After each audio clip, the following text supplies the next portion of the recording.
السلام علیکم ورحمۃ اللہ وبرکاتہ۔ اللہ سے دعا کرتے ہیں کہ آپ لوگ خیریت سے ہوں گے۔ تو یہ جو ویڈیو ہے وہ ہے ابن عربی کا وحدت الوجود عقیدہ، اور اس کے بارے میں جو ہے علی مرزا سے کچھ سوال ہوا تھا، ان کے باتوں کے لے کر کے ان کی باتیں جو بھی بتائی گئی ہے، دکھائی گئی ہے۔ جو ارطغرل الغازی جو ویب سیریز تھا اس میں جو ہے کافی ساری چیزیں جو انہوں نے اسٹوری کے مادھیم سے دکھایا تھا یا بتایا تھا، تو وہ کیا ہے اس چیز کو لے کے جو ہے کچھ سوال ہوا تھا، اور اس کے بارے میں جو ہے علی مرزا نے ساری باتیں بتائی ہے۔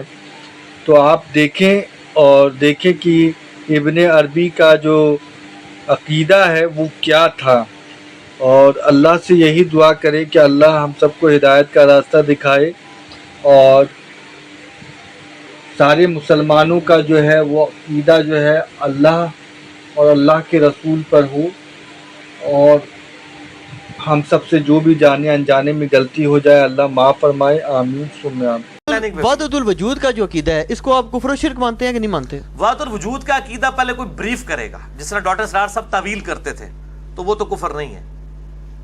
اگر کوئی ابن عربی کا جو عقیدہ ہے وحدت الوجود کا، ابن عربی کے ساتھ بھی جو چیزیں منسوب کی جاتی ہیں، اب ان کے ماننے والے ان چیزوں کا انکار بھی کرتے ہیں۔ خود احمد بریلوی صاحب کہتے ہیں کہ منصور الحق جو انا الحق کہتا تھا، اس سے مراد وہ یہ نہیں کہتا تھا میں خدا ہوں، وہ کہتا تھا جو میں کہتا ہوں وہ سچ ہے۔ انا الحق کی وہ یہ تعویل کرتے تھے۔ آپ بائی نیم نہ پوچھیں نا، میں جب علی اجویری صاحب اور باقی لوگوں کے اوپر بائی نیم فتوے نہیں لگا رہا، آپ عبارتوں کے اوپر پوچھیں کہ یہ عبارت ان کی کفری ہے کہ نہیں، اس طرح پوچھ لیں۔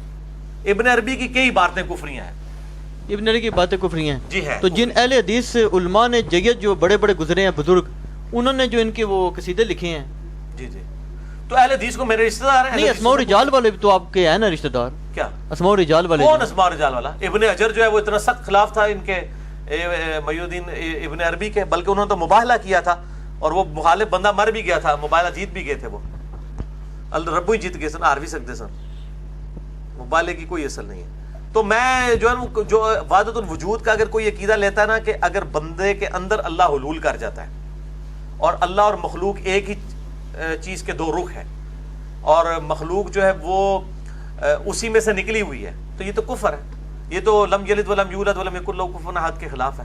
حضرت خضر رضی اللہ تعالیٰ عنہ جو ہیں، اور یہ جو سارا بچے کی وفات والا مسئلہ ہے، قتل والا بظاہر، اس کے بارے میں اہل تصوف کا ایک بڑے سے عقیدے نکلتے ہیں، تو آپ اس کو کیا سمجھتے ہیں؟ میں نے پورا لیکچر دیا مسئلہ نمبر 137۔ نہیں آپ ان کو فرشتہ سمجھتے ہیں؟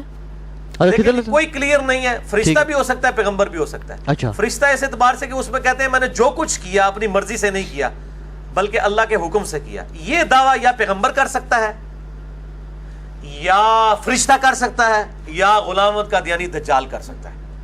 نہیں لیکن فرشتے کھانا نہیں کھاتے، تو وہ دجال تو نہیں تھے حضرت خضر، ٹھیک ہے نا جی، اور نہیں کھانا تو انہوں نے کھایا بھی نہیں تھا نا، وہ کھانے کی صرف آفر کی بات ہوئی تھی نا۔ وہ آفر تو قرآن میں آتا ہے، حضرت ابراہیم کے پاس جب انسانی شکل میں فرشتے آئے تھے تو ان کے لیے بنا ہوا بچڑا لے آئے تھے، اور وہ مچھلی بھی لے، تو حضرت موسیٰ کو لگی تھی نا، ٹھیک ہے، آفر تو حضرت موسیٰ نے کی تھی نا کھانے کی، انہوں نے تو نہیں کی ہے۔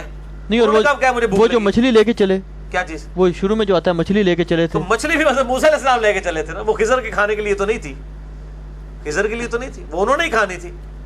کہیں اس پورے واقعے میں نہیں آتا کہ خضر نے کوئی مچھلی کھائی ہے۔ تو وہ فرشتہ تھا جو اللہ کے حکم سے تفویض کرتا ہے، یا اس زمانے میں کوئی پیغمبر تھا؟ فرشتے والا معاملہ جو ہے مولانا مودودی کی رائے ہے، اور یہ مضبوط ہے، کیونکہ وہ کہتا ہے میں نے اپنی، اور اس میں اصل میں مسئلہ تقدیر سمجھایا گیا ہے کہ اگر کسی کا بچہ مر جاتا ہے وہ ٹینشن نہ لے، ہو سکتا ہے مستقبل میں یہ ہونے والا تھا۔ اچھا، جب آپ نے اکابر صوفیہ کرام جو ہے نا ان کے خلاف جب آپ نے کھلا کے باتیں کی ہیں نا، تو پھر بعض بریلوی آزاد بھی کھل گئے ہیں پھر ہمارے ساتھ بات چیت میں، انہوں نے کہا جی مودسین جو ہیں ان کو تو جناب آپ بڑا آسمان پہ چڑھاتے ہیں، وہ جتنی مرضی گستاخانہ، اور اس میں تو آپ یہ شامل کر لیں یہ جو قاری نیف ڈار صاحب، مفتی محمد فاروق الوی صاحب وغیرہ لوگ بھی شامل ہیں، نہیں وہ بھی ایک آتا ہے کہ اس میں شامل ہے نا، وہ بھی کہتے ہیں جی وہ جتنی مرضی جناب گستاخانہ روایات کرتے رہے، نبی صلی اللہ علیہ وسلم کی توہین کرتے رہے، روایات ایسی نقل کرتے رہے، صحابہ کی کرتے رہے، جس کی مرضی کرتے رہے، پچھلے انبیاء کی کرتے رہے، اس پہ آپ نہیں سیکھ پا ہوتے۔ اور جناب آپ کہتے ہیں نہیں انہوں نے تو چلو سندے دے دی ہیں. اور جناب یہ صوفیاء جو ہیں وہ بیچارے کوئی ایسی باتیں لکھے جس کی تعویل بھی ممکن ہے, حالت شکر اور وہ جو بھی چکر ہے, آپ ان کو جناب گالیاں نکالتے ہیں. میں کہتا ہوں یہ انیف ڈار صاحب یا فاروق الوی صاحب کی باتوں کو تو رکھ دیں آپ الگ سے, ٹھیک ہے, ان کا تو اعتراض, ان کے تو کوئی رشتہ دار نہیں ہے نا صوفی, یہ تو صوفیوں کے خلاف ہے. جو صوفیوں کے طرفدار بنے ہوئے ہیں اور میرے ساتھ بات کر رہے ہیں, میں ان سے یہ بات کرتا ہوں کہ وہ جن چیزوں کے مجھے حوالے دے رہے ہیں وہ تو ان میں اور میرے میں کامن ہے, اس کو تو بحث کرنی نہیں چاہیے, ٹھیک ہے نا. میں تو ان باتوں کے اوپر بات کروں گا جو صوفیاء ثابت ہے. کس محدث نے لا الہ الا اللہ چشتی رسول اللہ کلمہ پڑھایا ہے؟ لائیں مجھ سے ابھی تکفیر کروا لیں اس کی, لے کے آئیں. اگر کسی محدث نے یہ کلمے پڑھوائے ہوئے ہیں تو ہمارے سامنے لے کے آئیں, ہم ان کی تکفیر کر دیں گے. ہم صوفیاء کی صرف عبارات کی تکفیر کرتے ہیں, میں نے کسی صوفی کی تکفیر نہیں کی ہے. میں نے علی اجویری صاحب کی عبارتیں کوٹ کی ہیں, میں نے معین الدین چشتی صاحب کی عبارتیں کوٹ کی ہیں. میرا چیلنج ہے, میں نے کسی لیکچر میں بائی نیم کسی کی تکفیر نہیں کی. میں نے صرف کہا میں عبارت پہ فتوے لگا رہا ہوں, عبارتیں چھاپنے والوں کے اوپر, اور وہ تو یہ خود بھی مانتے ہیں. میں نے کبھی کسی کی تکفیر کی ہی نہیں ہے, کیونکہ میرے سامنے موجود نہیں ہے. میرے سامنے موجود ہوں تو میں پھر کوئی ان سے بات کر سکتا ہوں. میں کسی کی تکفیر نہیں کرتا, قطعاً نہیں کرتا جی تکفیر, قطعاً, بالکل جھوٹا الزام ہے.